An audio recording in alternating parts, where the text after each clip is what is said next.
Voilà, merci. Merci. Bonjour à tous. Alors je souhaite en fait vous présenter aujourd'hui un projet qui me semble très intéressant. C'est le projet de la raffinerie de Dos Bocas dans le golfe du Mexique. Alors ce projet, je trouve intéressant pour plusieurs raisons. Déjà, sa taille, c'est un très gros projet. Les problèmes rencontrés. Mais également aussi, ce qui me paraissait intéressant, c'était les plans d'essai qui avaient été réalisés sur ce site.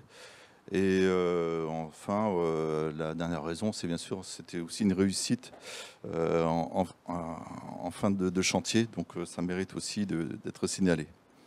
Alors rapidement, pour une petite description du projet. Donc la raffinerie de Dos Bocas, c'est la plus grande raffinerie du Mexique. C'est un projet de 8 milliards d'euros qui a été lancé en 2019 et qui est prévu de s'achever en 2025. La capacité, c'est 340 000 barils de pétrole par jour, donc c'est gigantesque. Et l'idée du gouvernement mexicain à l'époque, c'était de relancer l'industrie pétrolière du Mexique. Voilà une petite idée, un petit aperçu de l'équipe de projet. Donc Pemex est donc l'entreprise pétrolière mexicaine publique qui était chargée de la construction de cette raffinerie. Et elle a passé les travaux en fait à trois entreprises générales. Donc Van Nord qui est essentiellement qui était essentiellement chargé du dragage. Des matériaux et puis le remblaiement sur site, puis Samsung et Techint qui étaient censés donc construire, enfin qui sont censés construire tous les tanks et process. Voilà un petit aperçu de la zone avant travaux. Notre lot s'élevait quand même à 47,5 millions d'euros et avec des travaux qui s'étendaient sur 3 ans, qui sont achevés de l'année dernière au mois d'août. Et on avait donc 3 lots, un lot de compactage dynamique, un lot d'inclusion rigide et un lot de compaction rigid inclusion. J'en donnerai un descriptif un peu plus loin. Alors, rentrons un peu dans le vif du sujet, les conditions de sol. Alors voilà un petit résumé assez rapide du contexte géotechnique. Vous pouvez voir qu'il y a une alternance en fait sur le site de sable lâche, d'argile molle, très molle même, de 3-4 mètres ou de 4-5 mètres plutôt d'épaisseur. Et enfin, à nouveau des sables moyennement denses. Pour ensuite, très en profondeur, des argiles fermes, raides, pas très quand même consistantes parce que les QC sont de l'ordre de 3 MPa. Et ces argiles, on peut les retrouver jusqu'à plus de 50 mètres de profondeur.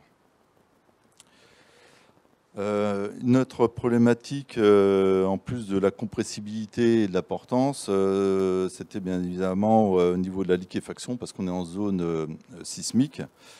Alors, ce n'est pas une zone très sismique. On a une accélération de 0,19, une magnitude de 6,5, mais vous pouvez constater avec l'analyse de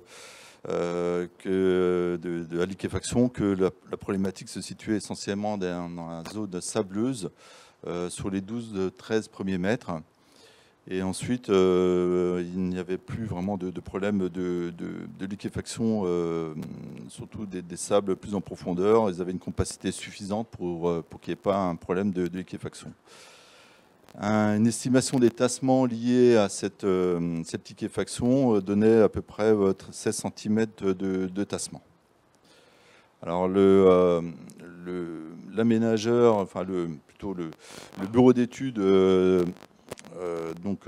du client a décidé de prévoir un traitement généralisé dans une première approche de tout le site avec du compactage dynamique. Donc toute la zone rouge, c'est la zone qui a été traitée en compactage dynamique. Alors pourquoi du compactage dynamique? C'est bien évidemment déjà un procédé qui est très bien adapté dans ce contexte, qui permet de faire à un coût quand même très intéressant, un traitement d'ensemble, aussi bien au droit des ouvrages qu'entre les ouvrages. Et justement, pour traiter un problème de liquéfaction, il ne faut pas seulement s'arrêter au niveau des ouvrages, mais également voir que le détassement lié à un problème de liquéfaction peut avoir des grosses incidences sur les réseaux. Et donc le traitement d'ensemble avait vraiment cet avantage-là de traiter aussi bien les ouvrages que les réseaux et de écarter tout risque de tassement absolu et différentiel important par la suite. Donc les objectifs de la solution étaient bien sûr de traiter ces sables, mais également le remblai de Reos sur les 4 mètres qui ont été mis en œuvre, vous voyez sur la photo. Donc en haut à droite. C'est voilà un peu un aperçu aussi de la zone traitée. Donc cette zone a quand même mobilisé pas mal de moyens. 9 rues ont été mobilisées pour une durée de 8 mois en double poste. La hauteur, donc le compactage dynamique, hein, c'est bien sûr, ça consiste à soulever une masse et puis à laisser tomber sur une hauteur, là en l'occurrence, de 18 mètres. 10 coups étaient prévus. Et bien sûr, l'objectif était de traiter ces fameux 10 à 13 mètres de sable qui étaient relativement propres. Le maillage retenu était de l'ordre de 8 par 5,45, 5,65 mètres. Alors, le compactage dynamique était très efficace sur la grande majorité du site, hein, on le voit à droite. On avait obtenu des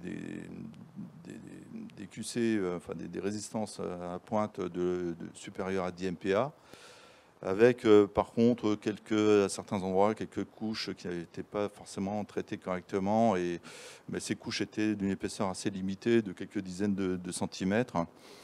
À gauche, vous voyez en fait une zone assez limoneuse, voire argileuse, qui ont quand même posé quelques problèmes pour obtenir les QC de 10 MPa qui étaient comme objectif à atteindre.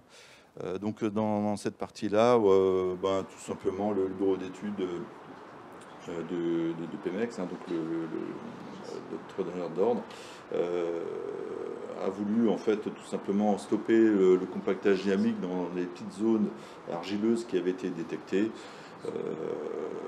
Par sécurité et aussi parce qu'il était un peu inquiet. Il fallait attendre bien évidemment que la surpression interstitielle s'évacue pour observer certainement l'augmentation de caractéristiques. Mais bon, par sécurité, ils nous ont demandé de stopper dans ces zones-là, en reportant bien sûr la problématique par la suite.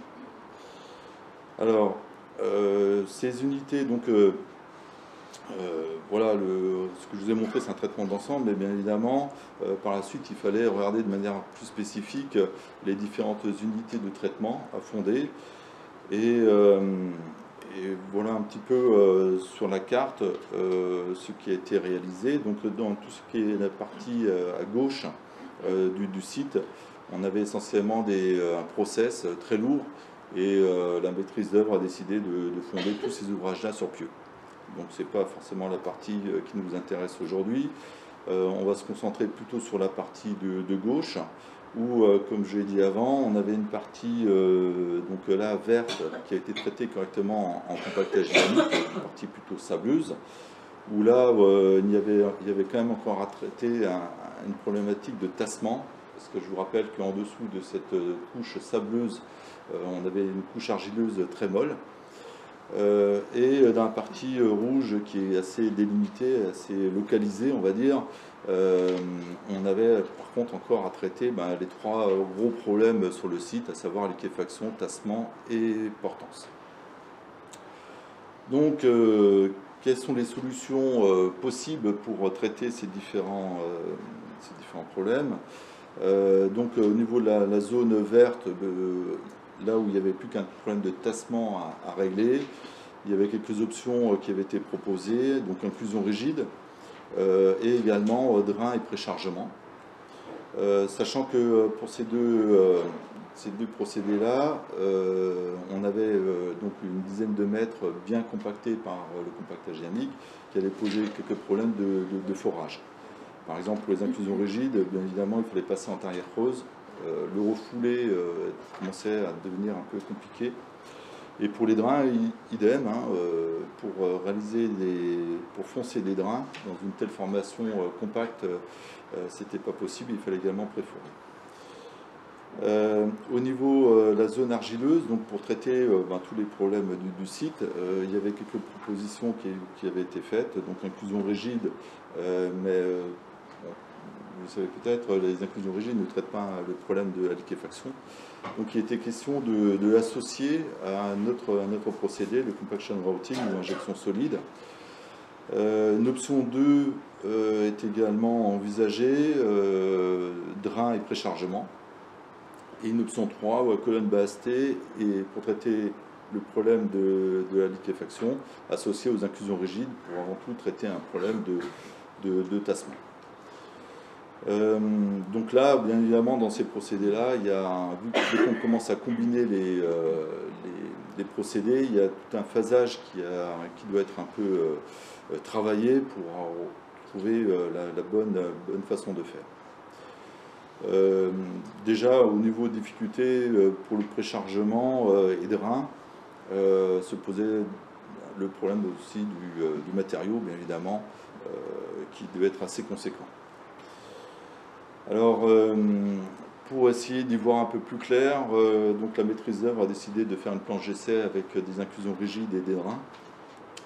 Donc, il y a eu 8 remblais de préchargement de 45 par 35 et 5 mètres de hauteur qui ont été réalisés, avec différentes configurations, des drains plats, maille 3 mètres par 3 mètres, 20 mètres de profondeur, et puis différentes configurations d'inclusion rigide avec des mailles qui allaient de 2,5 à 3,5 mètres en maille triangulaire. L'instrumentation comportait deux cellules de pression interstitielle, non pas dans les salles, parce que c'est pas vraiment cette zone-là qui nous intéresse, mais dans la partie argileuse, de 4-5 mètres d'épaisseur. Et puis, des piges de tassement ont été placées pour mesurer, pour faire des mesures topographiques. Les travaux donc, pour cette planche d'essai, vous voyez la tarière. Il y a une tarière creuse qui a été utilisée pour faire les inclusions rigides, donc jusqu'à une profondeur de 28 mètres. Au niveau des drains plats, il y a eu bien évidemment un préforage qui a été réalisé pour arriver à foncer ces drains plats. Oui, et puis le béton utilisé, c'est un béton avec un slump de 25 cm. Alors, les résultats de cette planche d'essai, je ne vous présente pas tout, on n'a pas trop le temps de regarder dans le détail tous les résultats. Ce qui a lieu de retenir, c'est qu'on a pu remarquer qu'à partir d'un tassement de 16 cm sans renforcement par inclusion rigide, on a eu des réductions de tassement avec une maille de 2,5, une réduction de tassement allant jusqu'à 3,5 cm. Et puis avec une maille de 3,5 mètres, un tassement également fortement réduit à 6 cm. Donc une efficacité assez élevée, hein, bien sûr, dans la réduction des tassements. Ce qui était intéressant également d'observer, c'est que les surpressions interstitielles n'ont pas augmenté de manière importante. 5 mètres de remblai, ça correspond à peu près à 90-100 kPa de charge. En termes d'augmentation de surpression interstitielle, on arrivait grosso modo à 15 kPa, ponctuellement 30 kPa, mais ça n'allait pas bien loin. La chose qui était aussi intéressante de voir, c'est que avec une maille serrée de 2,5, on n'avait quasiment rien comme augmentation de surpression interstitielle, on n'avait que 5 kPa, comparé avec 15 kPa pour une maille un peu plus lâche. Alors, qu'est-ce qu'on a pu retenir de cette planche d'essai? C'est d'abord que les inclusions rigides sont très efficaces en termes de réduction de tassement. on avait un rapport de 4,6, donc un rapport de réduction de tassement de l'ordre de 4,6, quasiment 5, avec la maille serrée de 2,5. Avec la maille un peu plus lâche, on avait un rapport de 2,7. La chose aussi qui était intéressante, c'est que on a comparé les zones qui ont été compactées avec le compactage dynamique et puis les zones sans compactage dynamique. On a pu remarquer que sur le tassement total il y avait un rapport de 1,7, donc on avait quand même une efficacité dans le compactage superficiel des couches. La chose aussi intéressante, c'est que la combinaison compactage dynamique, donc sur les 12 premiers mètres, et puis inclusion rigide, on avait une réduction de tassement qui n'était pas transcendante, hein, parce qu'on avait un rapport seulement de 1,1. Après, bon, ce qui était intéressant, c'était de voir que au niveau des drains, bon, le sol était relativement perméable, et puis on n'avait pas de surpression interstitielle très importante dans la couche argileuse. Donc en fait, en définitive, ce qui a pu être déduit, c'est que les drains n'apportaient pas vraiment quelque chose d'important sur la consolidation des sols dans ce type de sol. Alors, bon, pour la poursuite des travaux, donc on a pu voir que les inclusions rigides étaient la bonne solution pour réduire les tassements et augmenter la portance. Mais par contre, il restait bien sûr encore cette problématique de liquéfaction des sols. Donc on a pu regarder, il fallait encore effectivement comparer un peu les trois solutions possibles pour en fait réduire cette problématique de liquéfaction. Les trois procédés qui ont été regardés et étudiés sont les drains, les colonnes basses T et le compaction rigid inclusion. Je donnerai un peu plus de détails sur en quoi consiste ce procédé. Au niveau des drains, c'est une solution qui a été écartée, surtout que c'était des drains plats et vu que c'est interdit vis-à-vis du traitement de anti-liquéfaction, cette solution a été rapidement écartée. Au niveau des colonnes basses T, on avait la possibilité de combiner plusieurs phénomènes, drainage, augmentation de la compacité, diminution légère du CSR, donc de la sollicitation sismique, et puis bien sûr en plus réduire des tassements. L'économie était très intéressante par rapport à la solution de compaction rigid inclusion, donc en fait de l'injection solide un peu adaptée, qui présentait l'avantage d'augmenter la compacité du sol, mais par contre aucun effet sur le drainage, et bien sûr avec une forte réduction des tassements. Le maître d'œuvre a finalement retenu cette solution-là, Compaction Rigid Inclusion, pas pour une question de coût, parce qu'elle était quand même plus chère, mais surtout pour une question de sécurité et puis de réduction à nouveau des tassements. Alors, en quoi consiste ce procédé qu'on appelle Compaction Rigid Inclusion? Alors, c'est en fait ni une inclusion rigide à proprement dit, ce n'est pas non plus de l'injection solide telle qu'on la conçoit habituellement, c'est un peu un compromis entre les deux. Alors, c'est un procédé qui utilise les mêmes outils de refoulement que les inclusions rigides. Par contre, on a une certaine procédure qui doit permettre en fait d'augmenter la compacité du sol telle que fait l'injection solide. Donc en fait, on a donc déjà nécessité d'utiliser un matériel qui est surtout ici très puissant. Donc on a utilisé des libères de l'RB 355, ce sont des foreuses quand même qui sont au top au niveau de puissance. Donc il nous fallait effectivement ce type de foreuse pour permettre le refoulement déjà de l'outil dans des sols qui sont parfois un peu compacts. On a utilisé non pas un béton comme on l'a fait pour les inclusions rigides en terre creuse, on a utilisé plutôt un mortier. Alors le mortier a un gros avantage pour justement lorsqu'il s'agit de refouler et de l'injecter sous forte pression.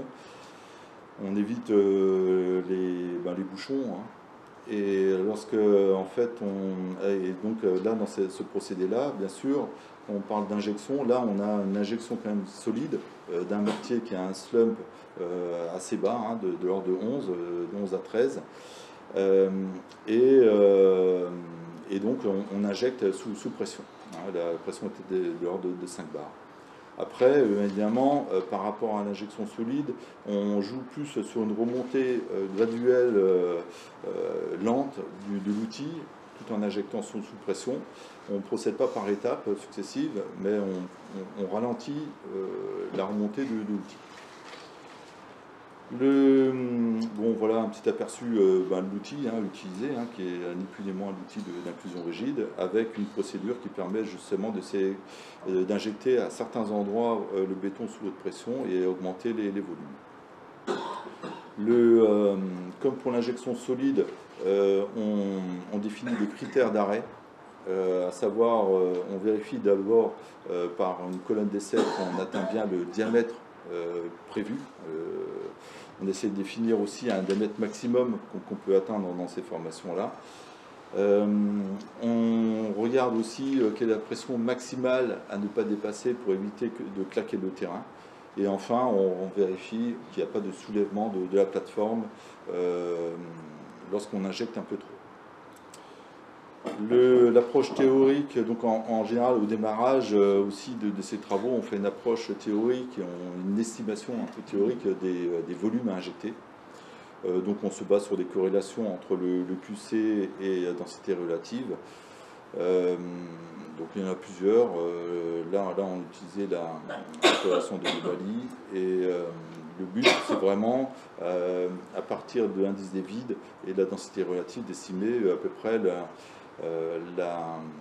volume à injecter pour arriver au résultat escompté, sachant qu'au préalable, on a estimé la valeur d'augmentation du QC pour arriver justement à sortir du domaine de liquéfaction. Voilà un petit aperçu rapide des critères de bétonnage. Pour une inclusion rigide, on peut constater qu'en fait, on remonte beaucoup plus rapidement qu'avec le procédé de Compaction Rigid Inclusion. Le diamètre était de 40 cm pour l'inclusion rigide, il est plutôt entre 40 et 60 avec l'injection solide. Voilà le résultat en fait obtenu avec ce procédé. On s'aperçoit que les augmentations étaient quand même bien significatives. Et on a, à partir d'un QC grosso modo de 5 MPa, on est arrivé à atteindre plus de 10 MPa de compacité par la suite. La maille était relativement serrée, 2,10 m carrés. Et voilà, c'est une maille qui a été retenue ensuite pour les projets. Alors il subsistait quand même quelques lentilles sablo-limoneuses qui n'étaient pas traitées de quelques dizaines de centimètres. On a fait une vérification de l'incidence en termes de tassement que cela pouvait avoir, et on a remarqué que on avait 1,2 cm de tassement avec, à cause de ces lentilles, ces petites lentilles qui restaient. Donc on est parti sur le principe que c'était tout à fait acceptable pour le projet. Petite vision maintenant globale un peu du projet pour finir. Alors, rappelez-vous, on avait donc une zone générale où on a fait, où le compactage dynamique était relativement intéressant et qui a permis de traiter les 12 premiers mètres de sable. Et là, donc, on a réalisé sous les tanks, spécifiquement sous les tanks, donc des inclusions rigides avec une maille de 5,4 m², donc maille triangulaire de 5. Donc l'objectif dans cette zone verte, c'était bien sûr de réduire avant tout les tassements. Dans la zone rouge, où on avait des sols qui étaient plutôt sablo-limoneux, voire argileux, et là où compactage dynamique a été abandonné un peu trop rapidement, mais bon voilà, c'était une décision de la maîtrise d'œuvre. dans cette zone-là, donc on a combiné inclusion rigide avec le compaction rigid inclusion, avec des mailles, avec une maille primaire donc du compactage en CIR de 10 mailles carrées, profondeur 13 mètres, donc particulièrement dans la zone sableuse. Et ensuite, on est venu en intermaille réaliser des inclusions rigides jusqu'à 28 mètres de profondeur en intermaille.